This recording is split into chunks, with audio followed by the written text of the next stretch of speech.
Hi, my name is Suzanne Engel, and I am the president and owner of Flatwearable Artisan Jewelry. I'm super proud to present my newest tool invention. This is the Flatwearable Wire Winder. If you've ever made twisted wire jewelry, you'll understand the frustration that can come from trying to keep your wires taut and organized. It's super important to keep your wires at an even distance from one another with full tension in order to get those perfect twists. So you can make jewelry where you have the most beautiful twists that are perfect every time. Twisting wires, 2, 3, 4 wires, isn't that difficult to keep organized, but when you start adding wires into your creations, you'll find that the organization becomes much more difficult. This is going to take the frustration out of that, and it's going to allow you to make the most perfect twists that you've ever made before. Let's go ahead and get started. I'll show you what comes in the kit, and I'll show you how it works. When you open your kit, you're going to find that you're going to receive a piece that looks like this, and a piece that looks like this, and you're going to receive 14 of these die inserts, and then you will also receive the parts to put this little box, this little storage box together. It just snaps together. It's super easy. I've gone ahead and put one of the dies into the hand piece, and all you do is slide them down in there. This piece is going to go into your vise. So let's just talk about vise for a moment. Some people don't have the ability to have a bench mounted vise, so you really don't have to do that. Get yourself just an inexpensive vise. This is an inexpensive one from Harbor Freight, along with a couple of inexpensive clamps, and I've clamped it to the workbench. You want to make sure the opening is free. You want it to hang over the edge because we're going to drop our wires down, and you need to have that free to drop your wires down. So you're going to take your piece, you're going to insert and insert, insert and insert. You're going to insert your insert into the carrier. This is the vise carrier. And how you choose an insert is how many wires that you're going to be bending. So, for example, we're going to be bending 5 wires for this project. There's always a core wire, but I do not count the core wire as one of the wire counts. So what we have here are dies that hold more than one wire count. So this one says 6 and 12. The 6 inner holes are going to be for a 6-wire bracelet. The outer holes are going to be for a 12-wire bracelet. They're both marked A and B. A goes into your carrier and B goes into your vise carrier. So for this bracelet, we're going to be doing a 5-wire bracelet. So we're going to find the 2 matching inserts, and we're going to put one into the vise carrier and clamp that in place. I have to clamp mine right in the middle just because that's where I have an opening here that's free. And then we're going to put the other one into the jig. Really super easy to do. Now we're going to line up the hole patterns so that they match. And then we're going to insert the wires. So I've done, I'm going to do a 5-wire bracelet here. You're probably going to ask, how do I determine how many wires to use? That's really up to you. Some people want a beefier bracelet. Some people don't want as beefy of a bracelet.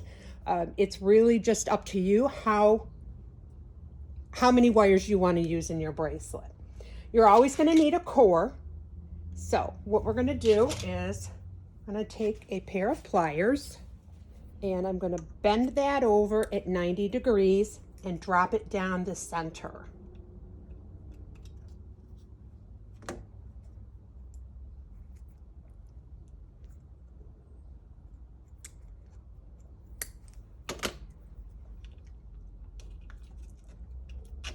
The holes in the inserts are 3 millimeters. If you have wires that are thicker than 3 millimeters, and chances are pretty unusual for you to have a wire thicker than 3 millimeter. If you have something thicker than 3 millimeter, you can always use a drill and drill the hole a little bit larger. You want to be careful not to do that, not to drill it too far, because you can damage the insert by drilling into the adjacent holes. I'm going to start dropping these down in, but before I do that, let's talk about length. So you want to have, I would say, 2 to 3 inches longer material than you're going to need for your final bracelet, because you are going to have some waste from the top and from the bottom. These wires, I started them out, they were 12 inches long. Once they became twisted, they shortened up, and now they are about 10 inches long. And I'm probably going to get the question too, how do you know how much to twist? Well, again, that's totally up to you. You're the artist, you're the designer, you decide exactly how you want your bracelet to look. If you want an answer from me as to how much I twisted these, I put each section, there was 2 14 gauge wires in each one of these. I put that one end in the vise, the other end into a drill, and these were all done counterclockwise.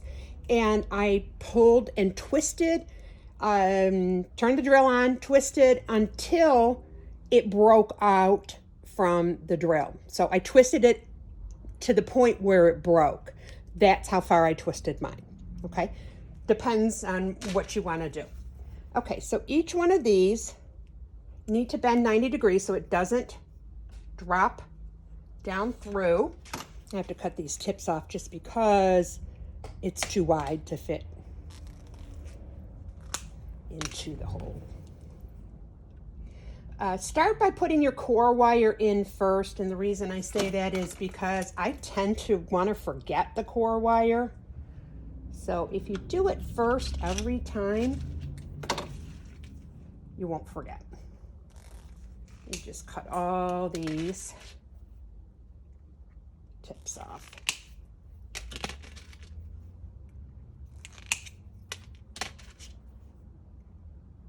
These were the ends that fit into the vise. Okay, a 90-degree turn and drop it down in. This particular insert holds 5 wires.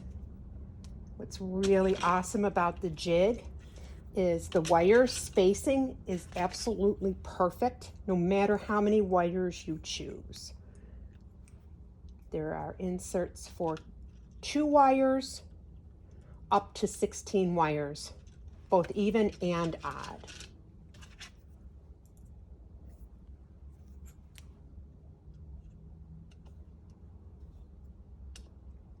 You want to anneal your wires before you twist them together, before you twist each one of these sections together.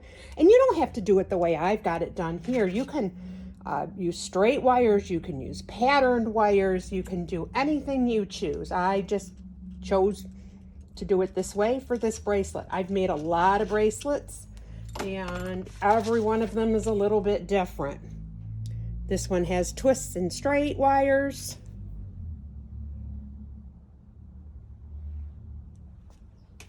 And this one is all twisted wires. This has twists and straight. Sterling ones are some of my favorites. Again, you can see more than one type of wire in there. This is one of my favorite bracelets. And you can see it's got several different types of wires. How much do you twist? Again, that's up to you. You twist until you like it. Okay, so now that I've got them all in there, I'm going to pull them all up and gather them together.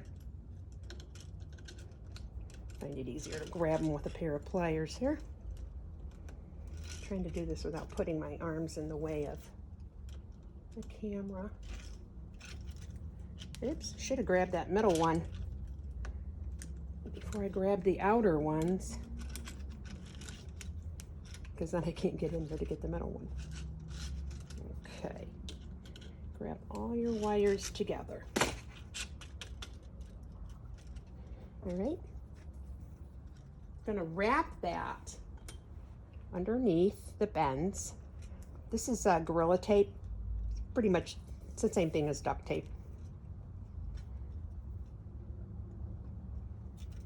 And I'm gonna wrap that a couple of times with the tape. And the reason I'm doing this is because once you start twisting, those wires are going to want to pull down through the holes. And obviously that's not something we're looking to do. The tighter you get, the more resistance it's going to give and wants to pull out of the holes. So this is going to allow us to keep everything in line and not pull out of the holes in the jig. So I'm just bending them down and catching them.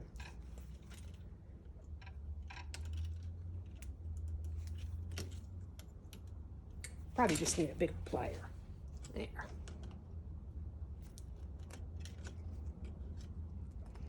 Okay. Now you're going to push it down as far as it'll go. All right. Now we're going to go underneath, and this is why, one of the reasons why you need to have the ability to have your wires drop down, because we need to gather them up at the bottom too. I'm just going to straighten them out. You want your wires really nice and straight.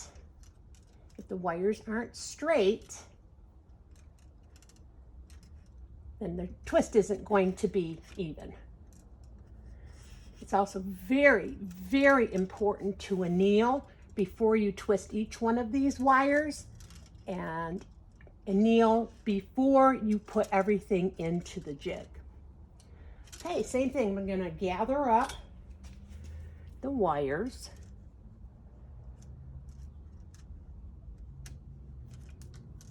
And even though it's like, oh, they're all smushed together and they're kind of uneven and they're not in the right place, it really doesn't matter, because the jig is going to keep everything straight between the two pieces of the jig. And I'm going to bend those up.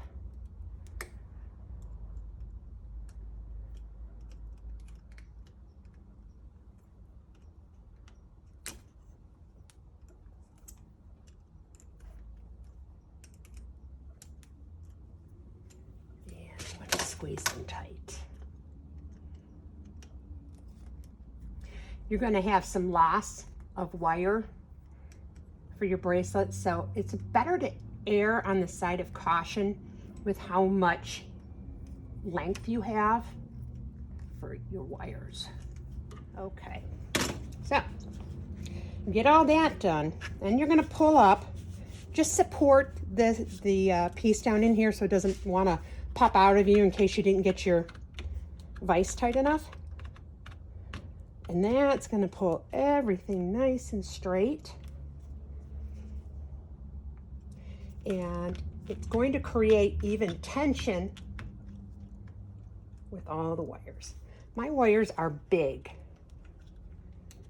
so when they are all gathered together like that, then they tend not to want to pull up. And they don't tend to want to pull up out of there. So, okay. Now, make sure all of your wires are straight.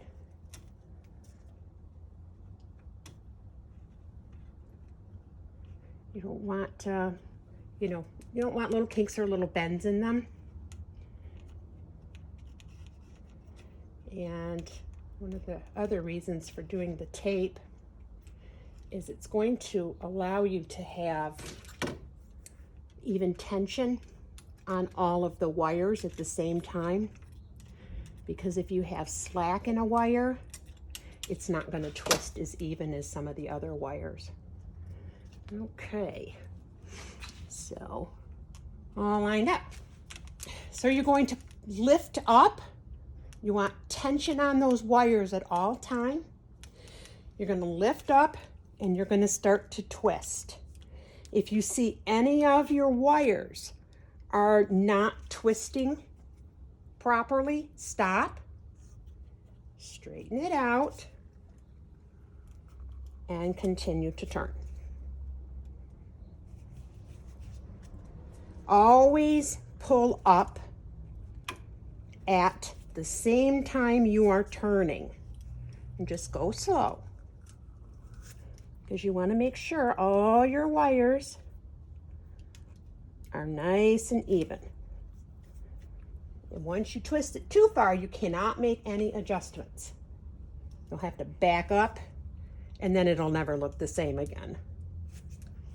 Keep pulling up and keep twisting. How much do you twist? Again, that's up to you.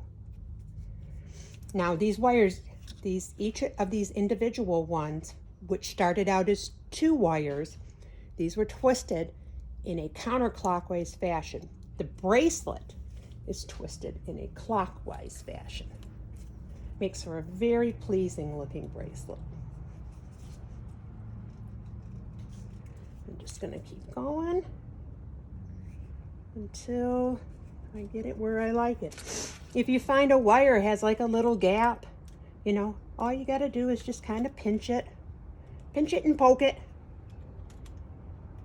so you can get everything perfect. Okay, you see that little tiny gap there? Fix it now, because later on it really isn't fixable.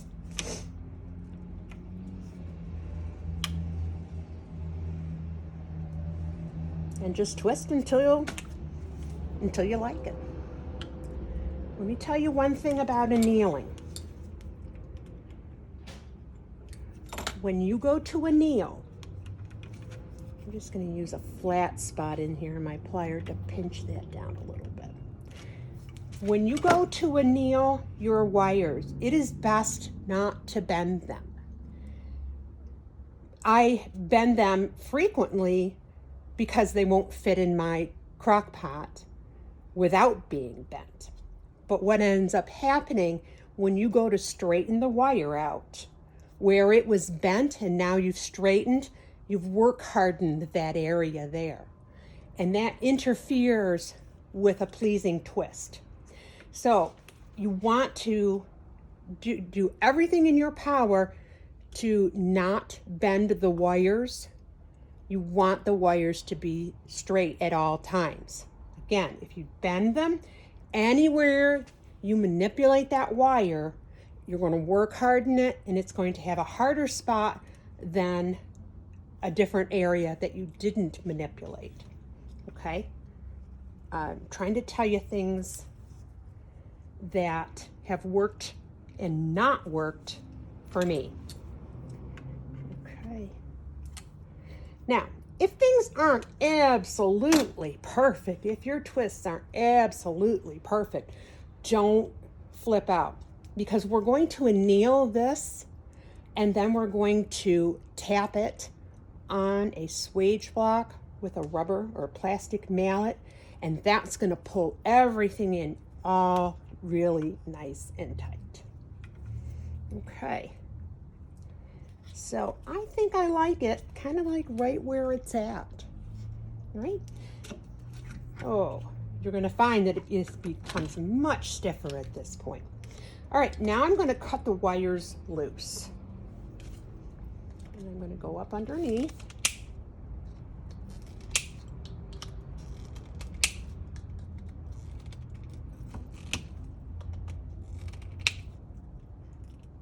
The outer ones, now I've got to get the inner one, inner core.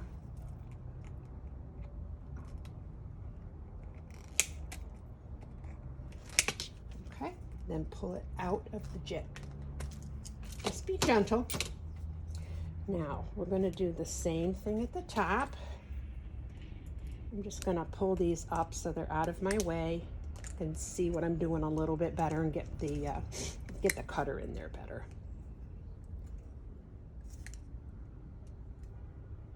When I twisted everything by hand, I never got those perfect twists. The jig, wow. Even though it's more work to set up, the result is so much nicer.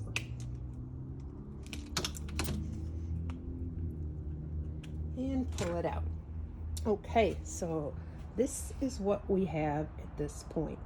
And you can see how absolutely gorgeous the twist on that is. So I'm going to anneal this, then we're going to go over to the bench and do some more work. Just wanted to give you a quick peek at the Pickle Pot and explain to you what I mean about not bending anything. So obviously things don't fit in entirely. So what I do is I soak them for a little bit one way, flip them around, soak them a little bit until they're pickled properly. And you know, what does that mean? How much should I do? You want everything nice and clean like that. Okay, great. So this has been annealed, it has been pickled, and now has become very soft again. So I'm using a swage block, and I want to use a channel where it fits the best. And I'm going to start getting it compacted down. So I have this little weighted mallet here, kind of my favorite little mallet for doing a lot of forming work. Starting in the middle, and we're going to go out. My goal with this video is to teach you how to make some jewelry that doesn't require any soldering. I know soldering can be very frustrating for a lot of you, but you still want to make great things. So that's the goal here, is not to have to solder. So if you don't want to learn to solder, or don't have the ability or the equipment or the facility to be able to solder, you need to make sure things are annealed. If things are not annealed properly, these ends are going to just split and spray open, and they're never going to want to stay tight for you to get caps on there. So we're starting in the middle and we're going towards the end, because what happens if I start at the end and I go to the middle, those wires are just going to push and they're going to want to spread open. So we want them to go that direction. So we'll start in the middle and go that way, then we'll turn it and we'll do the other end. Just gently to start with. We are going to be cutting some of the end off. So if it's not perfect, you know, obviously it's not perfect there, I'm not concerned, because we're going to be cutting some of that off. And we're going to flip it. You can see how really nice that is, and how, you know, we got a little bit of lumpiness there. That's why we tap it down. So you just want to turn and tap, turn and tap, turn and tap.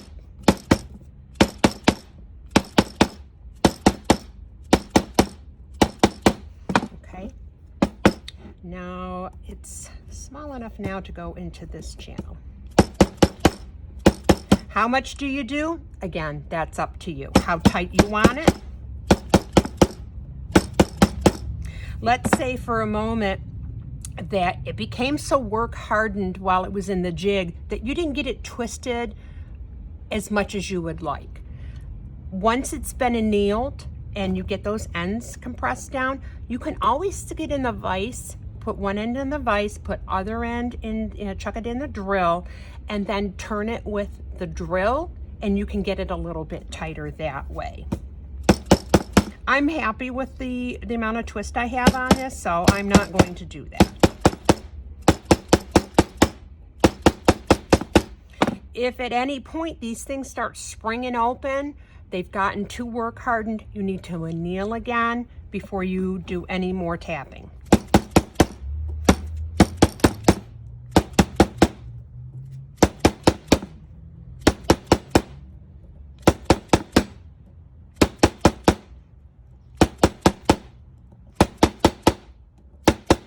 You don't want to trim anything on the ends until you're done tapping everything down. And the reason for that is this bracelet is going to get a little bit longer the more you manipulate it. So the more you compress it and the tighter that you get it, the more length it's going to create.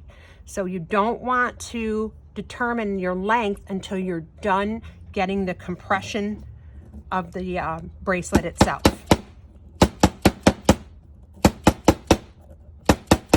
Once you've got it compressed as much as you like it, then you're going to determine the overall length and cut that off. Okay, so I like where it is. I'm going to stop and I am going to measure. So you can see some of these ends are not as twisted. So those are either going to be covered by the cap. Say that this is perfect length right now and you don't want to take anything else off. You're going to put caps on there too. So some of that is going to be hidden as well. So I am going to make this, well, you know, it's pretty close to where I want it. Your caps are going to add length. So depending on how tall your caps are, you're going to take that into consideration too. So let's see, I just have a cap just sitting here. It's too big for this bracelet, but so we're gonna have to add some on depending upon how big your cap is, okay? So keep that in mind when making your final determination of how long you want your bracelet. So I'm gonna take a little bit off of mine because I don't want it quite as long as it is right now. So you can use your jeweler's saw, Dremel, cut-off tool. I'm just gonna snip them off with my flush cutter. This flush cutter is just invaluable for heavy wire work. It's great for any wire work, but when you're dealing with heavy wires, and these are, the twisted wires are 214 gauge wires, so they're heavy.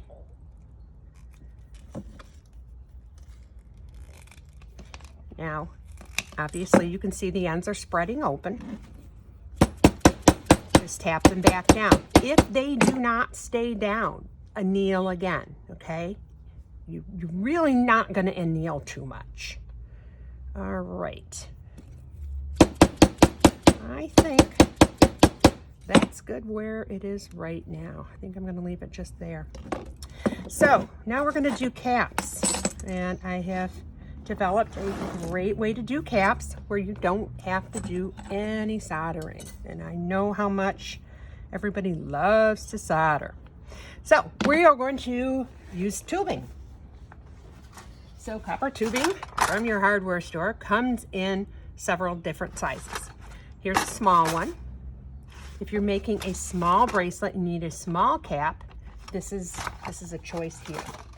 You have, if I was making a bracelet that was really big and beefy and thick, like this cap right here came off of this tube, there's this big tubing here. So we're kind of in the middle. So we're going to use this tubing here. And you're going to say, yeah, but that doesn't fit. We're going to make it fit. So you're going to get yourself a pipe cutting jig tool. This is a great little tool from Harbor Freight, and it's going to allow you to cut this with ease. So no jeweler's saw, you don't need to use a band saw, you don't need to use anything dangerous, and it makes a perfect cut every time. If you do it right, it makes a perfect cut every time. So you're just going to slip it in there and figure out how long you want it.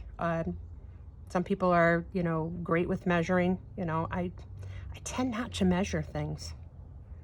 I tend to eye a lot. Okay, so you stick it in there. Turn it so you can see it. It goes, let me explain. It goes right into the valley of those rollers there, okay? And I'm just gonna line mine up with the edge of the tool. That's how I'm gonna measure. Okay, then you twist the knob, make it nice and snug, and you're going to go around a couple of times. You're going to tighten again and go around a couple of times. You're going to continue to do that until it's cut all the way through. Let me just put that out of the way. So we don't want to get confused and use that one. It squishes the tube a little bit. That's okay. I'm going to show you how to make it fit your bracelet. Okay, there's one. Open it back up again. Set it on. And cut another two. Okay. So, you've got that cut off and it doesn't fit. How am I going to make that fit? You're going to use a swaging tool. And we have these available on our website. And it looks like this. And what it is, it's a pipe flaring tool. We also use this to flare the openings of hollow knife handles to do pens. Okay, so you only want to flare a little at a time. If you flare too much, then you end up doing this, you know, and you don't want to do that. You want it to fit snug. So we're just going to go around and tap a little. And this pipe is pretty soft. If you find that you just cannot get it flared enough, you can always anneal this, but the pipe tends to be a little on the soft side anyhow. And what can do to make that just a little bit easier, because it can be difficult to get in there, is we can put a little bit of a pipe on top of that, and that will force it down. I'm just going to grab this pipe here.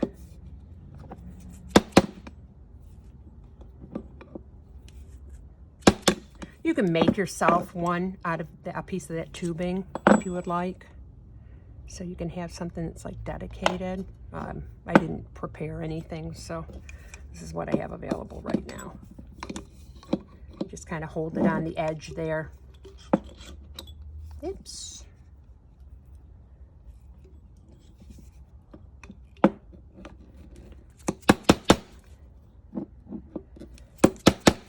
Do it in a couple of places so it goes, so it opens up evenly all the way around. If you just can't get it to fit and the next size is way too big, you can always file this area down a little bit, okay? So there are ways to make things fit.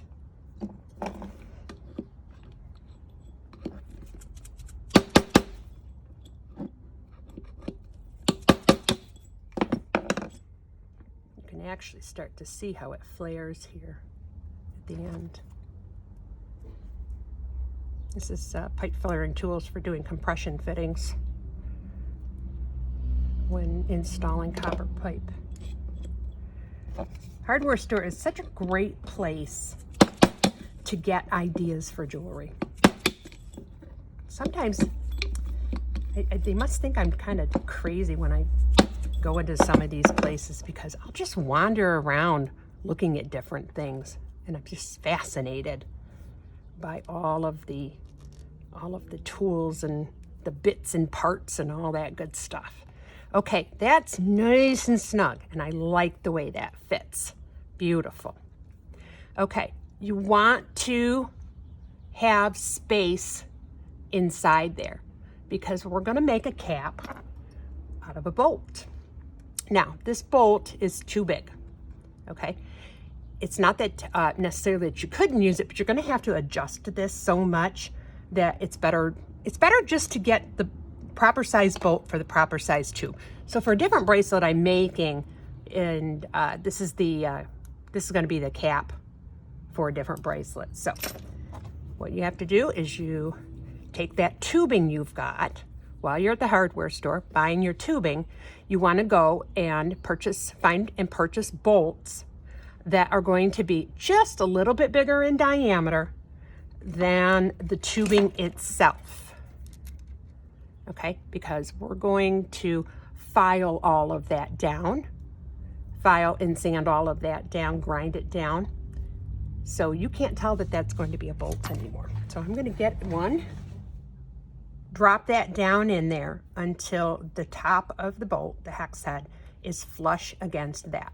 So we're going to have to cut this shorter. Get the shortest ones that you can find. They're going to save you money for one thing. And secondly, you're going to need to cut them shorter anyhow. So, you know, it's just waste. And this is where bolt cutters are really handy. This is an 18-inch bolt cutter. We recommend bolt cutters for doing silverware, cutting silverware.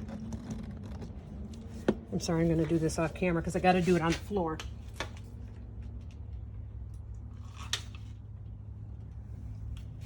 Okay, you have enough leverage up here. You're going to cut that off till it comes up flush against the cap. Now, the cap has got a little bit of a burr, and that's from cutting it. You have to make that flat and flush in order to get the best fit. And that's where we're just going to file it. We are going to be using my disc sander, and I could do it on the disc sander too, but some people just don't have all these tools. And, you know, again, my goal here is to teach you to make great jewelry inexpensively with commonly found items. And some people just don't have power tools. I don't know why. How can you not have power tools? Okay. So you don't even need to get that end all clean and neatened up and everything. It's a little bit too long, so I'm going to have to cut that a little shorter. You should leave at least a couple of threads, and that's going to help the epoxy hold better. That should do it. There, that's perfect. Okay, so how do we attach this? That's where our JB Weld comes into play. I tried a number of different products and nothing compared to JB Weld as far as the hold goes. So this is a 2-part epoxy, and they have a number of different types. This is their quick type, and it sets up in 4 to 6 minutes. I would not start doing any of the grinding and the finish work for at least 6 hours. So you make the bracelet, you know, go have lunch, come back later, and do the filing. This is just a little scrap piece of acrylic, and you're going to mix this half and half. So you want a little blob of each that pretty much equal in size. A little spatula, and you want to mix those two together thoroughly. We're going to put some of that down inside the cap because we want the cap to attach itself to the bracelet, because it obviously isn't going to do much good to glue the bolt on without gluing the cap on too. Okay. So what I'm going to do is I'm going to put a fairly generous amount of JB Weld all across the top there. Okay. And put this back on.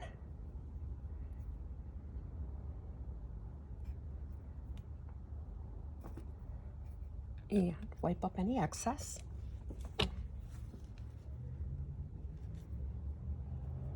We are going to be doing filing and sanding and things, so if you have a little spillover, don't worry about it.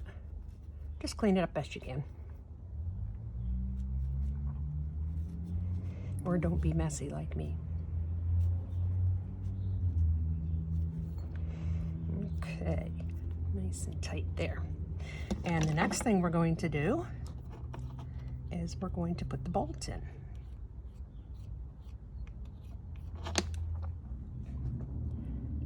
And I'm going to put that on the stem. This doesn't really matter if you get this all slopped all over, because we're going to be grinding and it'll all come off anyway. So you want it on the stem as well as the hex head. You know, and you don't need to be stingy. And we're going to put it on there. You do need to clamp that. Okay, you do need to clamp that, and I'm going to show you how I clamp it. Here is a bracelet that I have gluing up right now, and I've got it in this cheap Harbor Freight clamp. Okay, so I'm going to do the other side. I'm going to set that to dry. Then we're going to move on. I'm going to show you how to make all of this seamless. So everything has set and is ready to grind down. So I'm going to grind it here on my disc sander. It gets very hot, so you may want to wear gloves. And we're just going to rotate it against the wheel. I'm keeping water close by to quench it as necessary. And let's go ahead and do this.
And what an awesome looking cap that is. Make sure you grind the tops because there were letters on there, numbers and letters on there. And then we're going to hit this with some sandpaper, some finer sandpaper too, and do some more touch up on that. Everything is ready for polishing.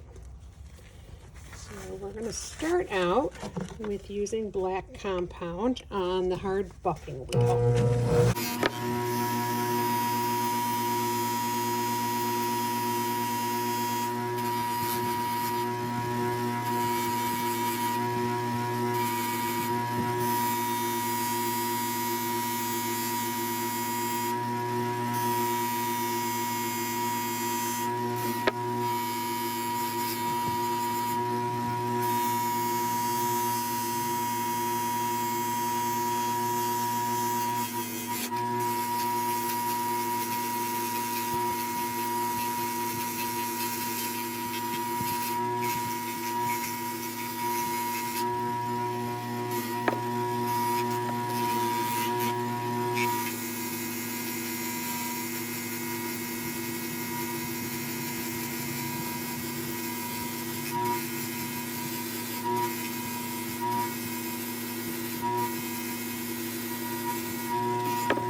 Okay, I'm going to take this and wash it off with some Dawn dish soap, and then it's going to go in the ultrasonic cleaner.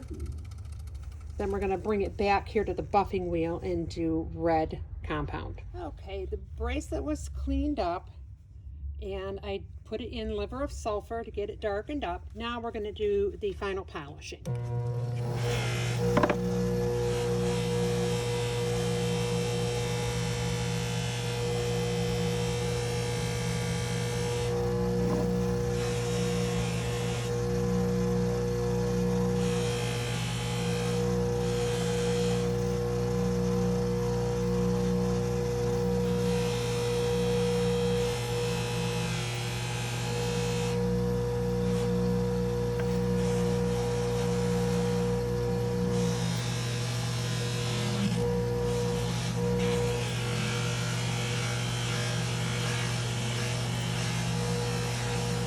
Bracelet was cleaned up and I put it in liver of sulfur to get it darkened up. Now we're going to do the final polishing.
Okay, that looks absolutely phenomenal. It's going to get scrubbed up again with some Dawn dish soap and go back in the ultrasonic, and then we will bend it into shape. Now we're just going to bend this.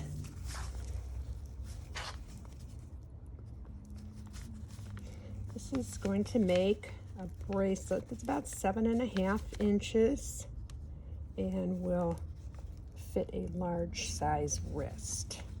With the gap, it'll fit an 8-inch wrist.